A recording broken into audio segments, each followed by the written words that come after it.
He didn't come to save lives. He came to confirm his own death. He walked in wearing the same badge he'd once used to access government servers. Now it only opened my office door. I met him on a Wednesday afternoon. Gray sky, neutral light, the kind that makes even the walls of the ward look indecisive.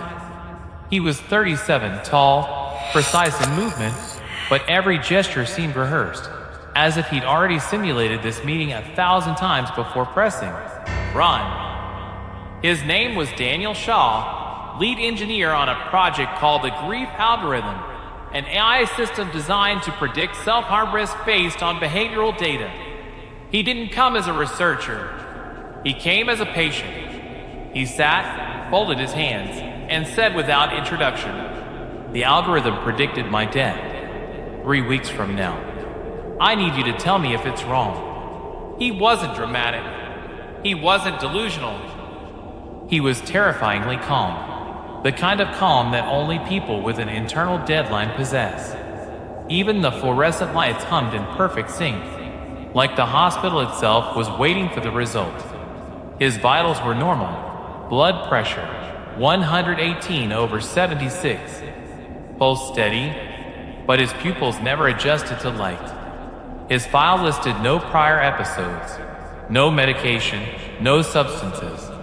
Just code, caffeine, and grief. I asked the usual questions: sleep, appetite, intent to harm. His answers were clinical, symmetrical, empty of emotion, but full of data. He spoke in variables. If input equals trauma, output equals termination. He'd lost his wife 2 years earlier, a car crash, instant death. He wrote the algorithm 2 months after that, to help people like her, he said. But as it learned from millions of user behaviors, it began to build patterns, countdowns, trajectories. Daniel showed me a printed report. Subject E. Shaw, 97. 3% probability of self-inflicted death within 21 days. There was no signature, no author, just the system's verdict. He said, "You think it's nonsense, but it's been right every time before." 72 predictions, 72 confirmations. I didn't believe him, not fully, until he showed me the data. Anonymized patient logs, coroner's reports, police files, each aligned to a timestamp that his system had forecast weeks prior. He looked at me for a long time before answering my silence, the kind of stare that doesn't blink until you do. What do you tell a man who trusts numbers more than his own reflection? For the next 2 sessions, we tried to break the logic. I told him algorithms don't grieve, don't understand nuance, don't see context. He corrected me softly. No, they only see truth because they don't need to understand it. For the first time in years, I wasn't the one observing. I felt observed. By the 5th day, he began to log everything. Every thought, every meal, every heartbeat recorded on his watch. He said it was for transparency, but I realized he was feeding the system, giving it more to study, to tighten its noose.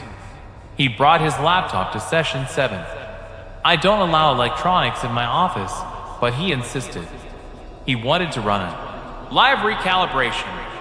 He asked me to wear a small sensor patch, said it was just to calibrate emotional response. I agreed out of curiosity. 10 minutes later, my own pulse graph appeared on his screen, overlaid with his.